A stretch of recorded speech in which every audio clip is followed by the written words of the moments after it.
What's up, motherfuckers? Skulls here. So, if you and your friends play on PC, I'm pretty sure you look for those games where it has a co-op side to it. You don't always want to play on multiplayer where it's you and your friends against other random people. You just want to play with you and three of your other friends, and that's all you want to do. Just focus about who you know in your party. And this is where LAN games come from, or online co-op. Now these type of games are basically dying right now, but there are a few games that still support where you can connect to someone else's IP over the internet. You don't have to actually be on the couch to play co-op with them. But all in all, a lot of people are just throwing that shit out of the window and they just putting straight multiplayer friends against enemies type shit. And this is my top 10 list of games that me and my friends have played or still play that work pretty damn good with programs like Evolve or Tungle or even Game Ranger. And Game Ranger, you only have to use it for one of the games on this list. But still, those three programs are what your friends would use to connect whoever wants to be the host. It gives you a online IP, so you don't have to give your friends your real IP to your computer, to your actual internet. They'll just have one IP that everyone connects to, and it's very easy for most games. And keep in mind, this is a top 10, so number 10 is the least game that I like. And number 10 is Minecraft. Now, I used to like Minecraft, especially when I got it on the 360. I actually bought this game on the 360. It was fun, especially playing creative, you know, making buildings and shit, putting our names on the floor and shit, making huge mansions, you know, really going in, being creative. It was fun for a few months.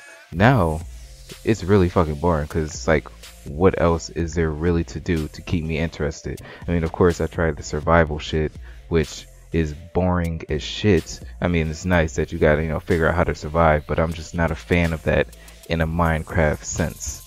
Not at all. It bores the living shit out of me, and my friends want to keep fucking playing this shit, and I'm gonna tell them that I can't play this shit more than 3 minutes. The only thing that I do is probably what you're watching in the background, is just running around killing everything.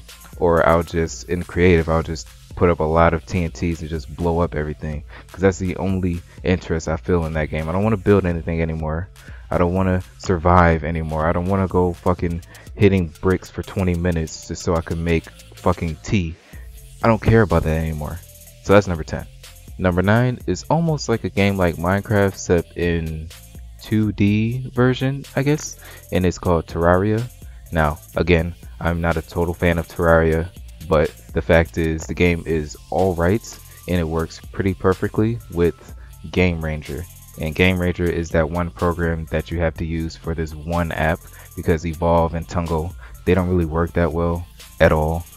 And the huge plus with Game Ranger is it'll actually try to find the Terraria game.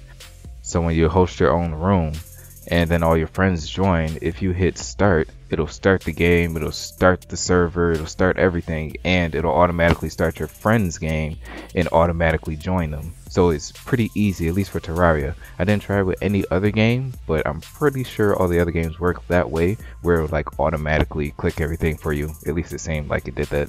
Now the next game, I just had to throw in there. Again, not really a fan, but it works and it's not too bad. And that's Castle Crashers. Now I know this game's been on 360 a lot. A lot of the kids love this shit, but on PC it's exactly the same. And the LAN works pretty damn good with either Tungle or Evolve. They all work pretty much exactly the same. Now we can get into the games that I actually enjoy. And that's number 7, which is Garry's Mod. Now Garry's Mod is pretty cool because it seems like it has like 10 games in one. Now that's very cool, but the bullshit is, for the most part, you need to own that game to have the files to see that in the game.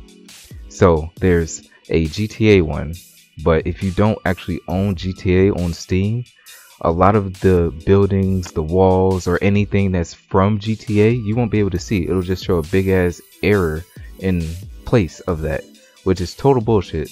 But some of the other things, they don't really need that. They have a zombie section, they have cops and robbers type shit. They have almost everything in this game, and this game works most of the time with Evolve or Tungle. Never used Game Ranger with it, but if you use Evolve or Tungle, you can easily join your friend's server, and I believe y'all can go to other servers together. Now number 6, which is The Forest.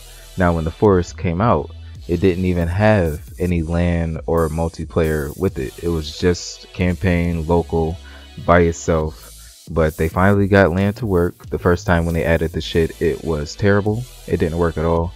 But they finally figured it out, and it now works with Tungle. I have no idea the max number of players in this, but I played it with 2 other guys, and it worked pretty perfectly. No lag, no connection problems, really. But this game is one of those survival type games that I do fucks with. The Minecraft version of survival, I don't fucks with that at all, but this seems a little bit more surreal for me to actually really get into it and figure out what I need to survive, like water and food and shelter and all that. I like that. Now you won't see it in the background because I didn't record it while we were playing together, but at night it's pretty interesting when you see those motherfuckers running fast as shit towards you or fast as shit away from you. I don't know what the hell those little enemies are, but oh my god, that shit a bit scary. Especially when the nigga is tired and he can't swing his fucking weapon. You get mad as shit, but it's fun. I like this game. Next up, number 5, which is Unturned. Unturned is like Minecraft and zombies had a baby and it made this shit. The game looks exactly like a less blockier version of Minecraft, but it has zombies in the cities. And the fact that it just added zombies made it more fun compared to a game like Minecraft. You still gotta look for food, still gotta look for water, still gotta look for materials so you can build things. This shit actually has cars, which is pretty good, but you have to actually find gas in order to use the cars. In this game right here, me and my friends played over 15 hours, I believe, on Steam, and that should tell you something, that this game was pretty damn addictive once you really got into it. Next up, number 4, which is Borderlands. And this could actually go for Borderlands 2 or the pre-sequel. I have no idea if the first Borderlands had LAN, but this is one of those games that still, till this day, support LAN throughout all of their games. And it's not even that the pre-sequel still has LAN. Pre-sequel is on Mac and on Linux. How many AAA games do you know actually go on all computer systems and consoles? Although I'm not sure if they're on Wii U, but still, they're on everything. They support every way that you want to play, because they know a lot of people want to play LAN. They don't want to actually go through a multiplayer. They just want to connect straight to their friends, get into the game, and have fun. And the next game, number 3, is just like Borderlands, which is Saints Row. Saints Row 2, 3, and 4. Again, I don't know about the original. I have no idea if that shit has LAN, but I know damn well Saints Row 2, Saints Row 3, Saints Row 4, and Saints Row Gat Out of Hell all still have LAN that you can use with Tungle.